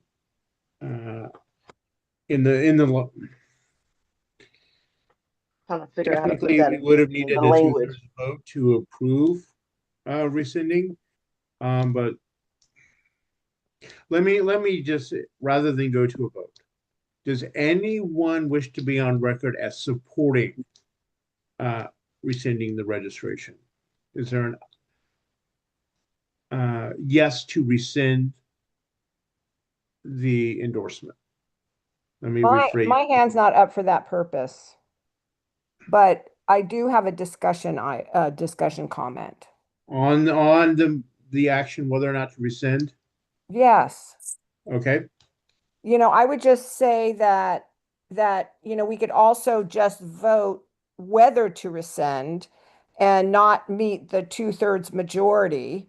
And that kind of makes the motion a little bit clearer. So I would vote for this motion, but I think it might be clearer just to vote for whether to rescind or not. And if it doesn't pass, then it's clear we don't rescind, period. Who made the initial motion? Was I it did. Paula? Oh, Do you And wish to the rephrase your motion is motion? to not rescind the endorsement and to not offer Charles an interview. That's the motion. Okay. I think that's pretty clear. could we modify it to affirm our endorsement and not allow? Because I'm just trying to figure out how to put that. Just the language is. Yeah, it's always best to put the motion as a positive. So with Paula's permission, let's rephrase to affirm our existing endorsement as it stands in Blair Council District 4 for Miss Rogers. Michelle. God, I'm just thinking if that's going to cause trouble down the road, if we affirm it, I mean, it's just got it. The thing's messy now, right? And that's not good for Brianna, who went through the process and got the endorsement. So if we say we affirm, that is positive, but I think does that basically say we're choosing Brianna over Charles without having talked to him? Well, okay, that's a valid point. I Yeah. was trying to rephrase it as a positive. That's a valid point. So I'll withdraw my friendly amendment and let others think. Michael, I see your hands up. Yeah, I was trying to clarify okay, I understand the issue, there are gaps within the process. I understand the communication. I understand that. So I guess maybe the key question I have is centered on, is there anything in our bylaws to not consider dual endorsement? Absolutely. We can only endorse for the number of seats open. Copy. All right. And then what is what's in our bylaws? Okay, you already explained that. They have candidates have to show that they're a registered Democrat. And that's communicated out. That's correct. Yeah. Yeah, we sent out an email to all candidates that were identified as Democrats, that we were able to identify as Democrats, and say, we understand that you are a Democrat. We invite you to participate in the process. And again, since our information was that he wasn't a Democrat, he was not included in that email. Karen. Thank you. How long ago was that email done? The email went out After the close of filing. Yeah, the 15th. Of which month was that? I'm bad with dates. Of August. Of August. Oh. Yeah. After close of filing, after we went through and did our best efforts to identify who were the Democrats, we sent it to the people that we identified as Democrats. Okay. And what was the law, the privacy law? What's that one called again? It's AB 1392. 92. You guys followed that. So you identified Democrats, you followed the law, and he did not get in touch with us. I did not receive any communication from him indicating he was changing his registration from declined to state. So after his initial ask if we endorsed people who were not registered Democrats, I did not hear that he was changing. Right. Before we act. And so when did he get in touch with you about, he was upset? This was, I think, Monday morning is when I saw the email. I think Amber said his initial contact with us was Sunday night. Okay. Yeah, I'm looking right now. I posted the item Sunday night. And so I guess technically Monday at 12:34. So basically an hour after I posted it on Instagram, he DM'd. And that's, yeah. And then I waited to hear from Don in the morning because I wasn't privy to whatever conversations they had. So So, Amber and Dawn, when was the deadline? This whole thing about, where was it posted about the deadlines? Where did he find that information? on Information our was, website. yeah, information On the was posted on the website. website, and I believe we had social media too Okay. that directed people to our website. I don't So, recall that. okay. Yes. Okay. This is what I think. That we should say, we're sorry, but this was our deadline and we follow the law and we try to identify all Democrats. You weren't a Democrat. This is a very quick process and we look forward to you applying next year or something like that, or the next election or whatever. These things happen, but I think we did as good a job as we could. And I agree with Joseph. We need to fix our procedure a little bit, but um, it is what it is. I will pause for 2 minutes, 2 seconds. One, reminder people, voting is closing at 9 o'clock on the ballot measures that we heard tonight. So if you've not already voted, please vote. As to the question Bonnie asked, sometime about a month ago, I would have to go find his actual email. It was sometime during or right before filing. So about a month ago. I don't know when. I'd have to find it. What about what I said? Okay, this is Lynette. I'd like to call the question. Michelle, you've had many questions and the floor has never been released. So I move to close debate on the motion Okay. that's on the floor. All in favor of calling the question, Second. say aye. Aye. All right. All opposed? All right. So with that, we will proceed to voting on the motion as originally phrased. Paula, To can you confirm how you want motion worded? The motion is to not rescind the endorsement and to not offer Charles an interview. okay. Okay. So the affirmative vote will be to not change. Correct. So with that understanding, um, are we whenever the poll is ready, please launch it. And so because we're voting to not rescind, this only needs a simple majority, correct, Don? Yeah, at least. Okay. I So mean, arguably 1/3 plus one, but the simple majority will be more than okay, sufficient. okay, right. But it doesn't require the 2/3 is what I'm asking. Because Yeah, the no, 9.13 this of the motion bylaws does requires the not 2/3. require a 2/3 vote. Okay.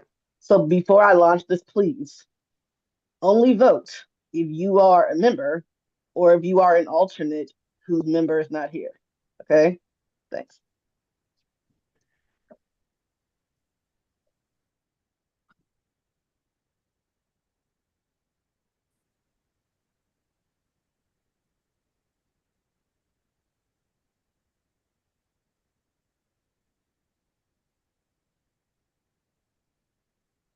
And answer the question Joseph raises in chat, not to the best of my knowledge.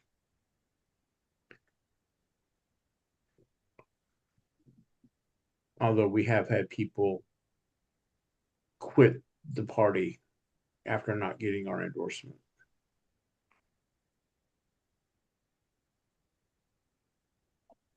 He's only celebrated his 1 month anniversary.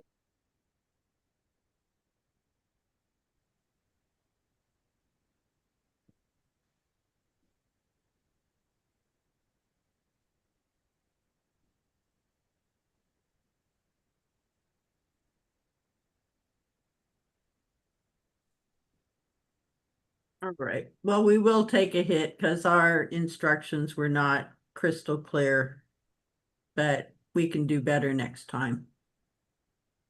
There are On procedural deadline. steps that we can take, Yeah. regardless of whether we make amendments to our bylaws.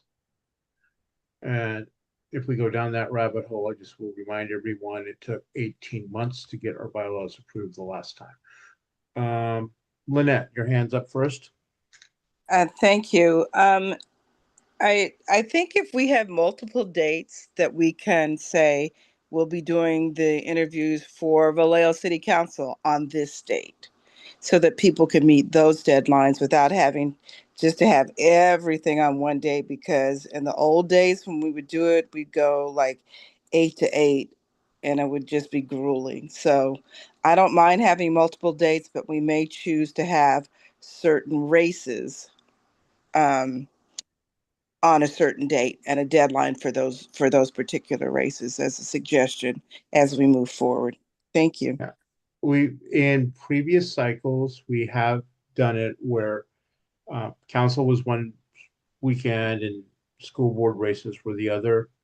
Candidly, this cycle, there was a significant imbalance between the number of candidates running for council and running for school board.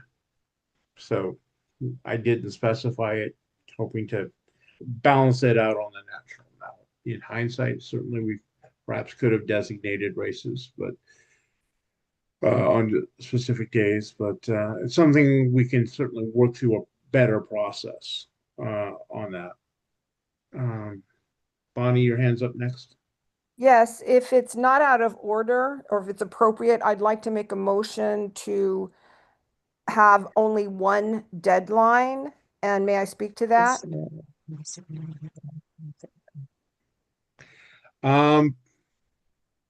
I think it is reasonable for us to discuss it as part of the same issue. So you can make the motion if anyone wishes to second it.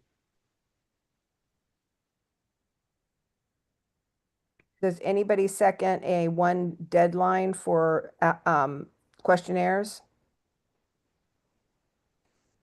I'll second, as long as I get an exception in case I'm late. I'm joking on the, I'm joking on the second So part. let me speak to it and just say Okay, that was good. let me just say that, you know, first of all, I think it's a little bit unfair to have two deadlines anyway, because I think everybody should be given the same time to be able to put in an application. I do think that then we would know if there were clusters of different races together and we could determine if they needed to be put together. That's the other caveat. I don't agree with putting necessarily all city councils on one day and all school boards on another, because there needs to be some flexibility for people who are being interviewed. But that's my opinion. So that's my argument for this. Okay, Jeanette, your hand's up. Right. I just wanted to weigh in on this because I just went through it. And I will say heads up to Amber and the information team, because the endorsement thing was set for a long time. It was available. And if you were busy and had some time, you could get to it early. And so if he, like back on the other one, he could have seen it there. He didn't have to have it sent to him. Secondly, I really thought it was clear, and I appreciated having two deadlines, because you're really faced with, okay, here's the labor thing, here's the Sierra Club thing, here's the Northern Club thing, here's the this, so you have a lot of people that you're trying to fill out the forms for. So it is nice to say, oh, I can't make that deadline, so I'll do this. And to me, it was clear. If you want to go for this date, do this. If you're doing this, go this. So there was an ambiguity about, I don't understand which date to do it. And I am really unavailable on the next Saturday because I'm out of town and out of reach. So I really appreciated being able to pick. So if council meeting things were next Saturday, I wouldn't have been able to do it. So I didn't see any issue with two deadlines because it said this and that. They were available. And so I thought it was good. And I would not be in favor of just having one deadline if you have a choice like that. I'm not It takes talking away some about one flexibility. date for the interviews. I'm just talking about one deadline for the questionnaires. You could still have multiple days for the interviews.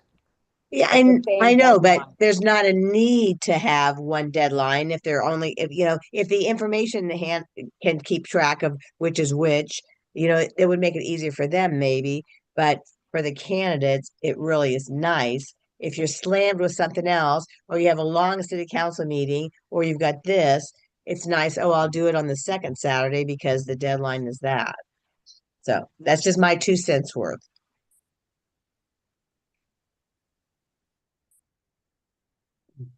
Paula, But that's how we got into this problem in the first place.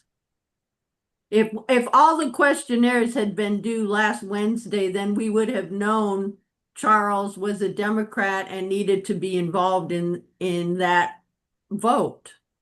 No, he might not But have sent it in, you know. he followed our instructions, but we didn't know he was a Democrat.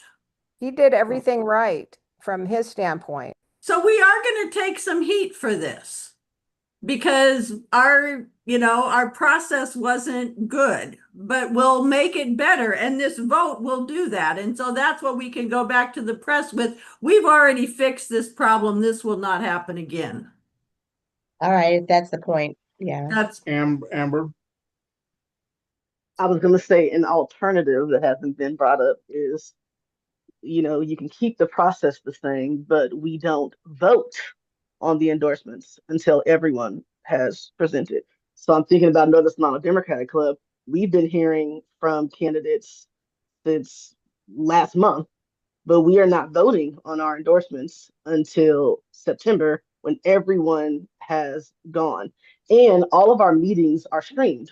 So if you go to our website, right, to our YouTube page, you'll see that our almost 6 hour meeting we had on Saturday, I went in, listed all the names of the candidates with the timestamp. So you can just click on the timestamp if you want to go back and watch someone's interview. So that's something else that we can do where we can still give people that flexibility that Jeanette was talking about, but we don't end up in this situation because if we have a Charles that comes on the 29th, we're like, oh, okay, well, now we have a third person, but it doesn't matter because we haven't voted yet. So. Gian?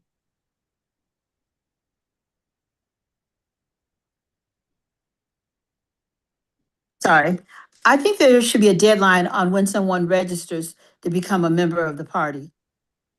You know, not, 30 days or 2 days or 1 second before an endorsement interview. I think there should be, I'm not certain what the deadline should be, but there should be a deadline for when one registers to be a member of the Democratic Party.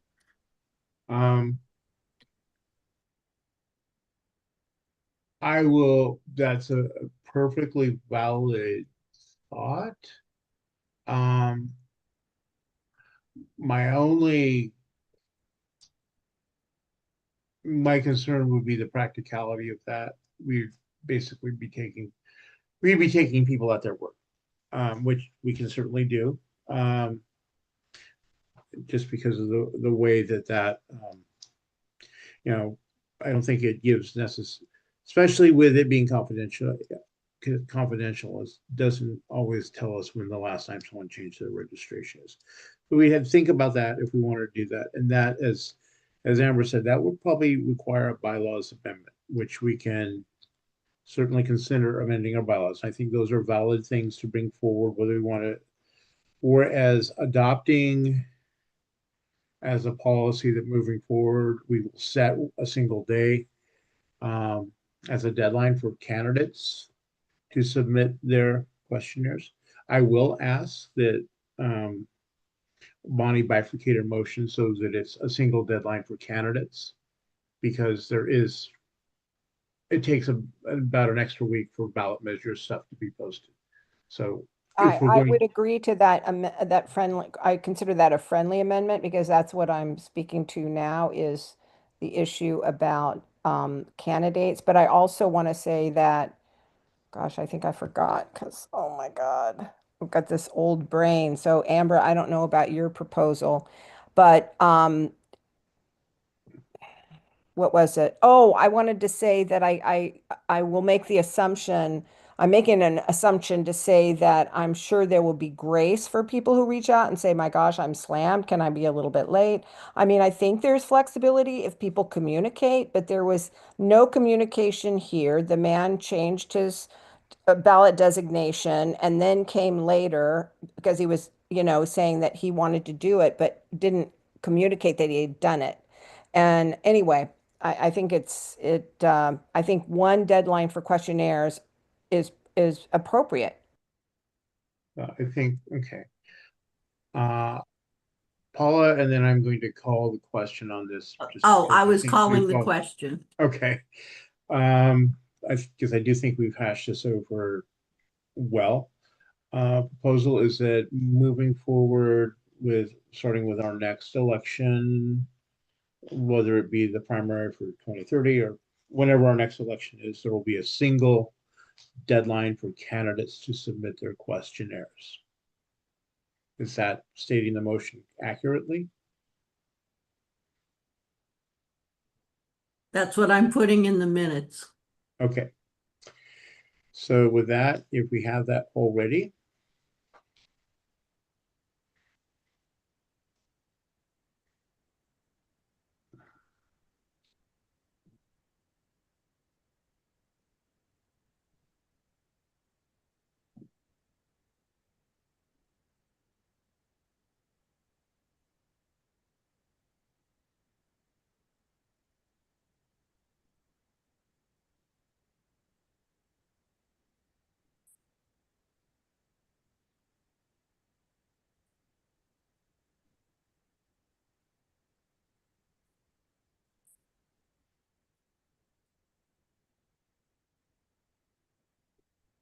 okay, has everyone voted who wishes to vote?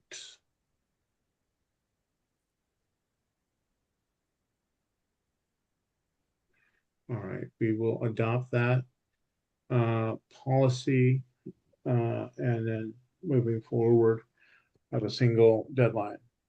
Michelle, your hand is up. Yeah, so there a lot of good ideas have been discussed.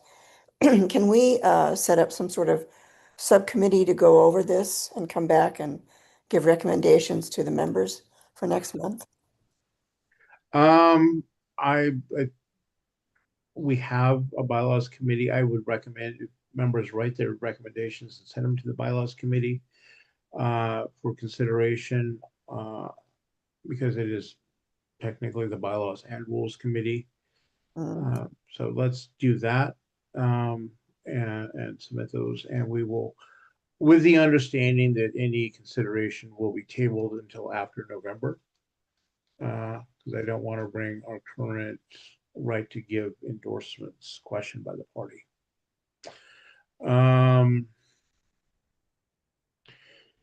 So we will, motion has passed. Should be showing for all of you, hopefully. So in the future, we will just incorporate into our write-up on these that it will be one deadline for endorsements, and we will then schedule following that, following the deadline for the questionnaire submission. Okay, that's all the business I had. Does anyone have any announcements? I'm not seeing any hands up. I'll just encourage you all to work for the candidate of your choice. Bonnie, your I hands up? apologize. I'm just going to say that please, I put the bills in the chat and please reach out to our elected folks and ask them to support the bills that we've endorsed. Thank you. All right, thank you. And Bonnie, then will you email that to me and I'll add it to the minutes? Sure. Thank you. Thank you. So with that, I encourage people to support our endorsed candidates, both those already endorsed and those we endorsed this weekend, and do what you can to support them either by contributions or walking or phoning or texting or whatever they ask for. And also encourage you to attend the Labor Day breakfast when it's coming up. And Gian? You know, I just wanted to say that I was in Dixon recently, and it was just so heartwarming to see our endorsed candidates' banners and yard signs up in Dixon. So, yay. With that, I'll entertain a motion to adjourn. So moved. Second. All right, all those in favor? All right. Aye. All those Aye. opposed? Too bad. Have a good night, everyone.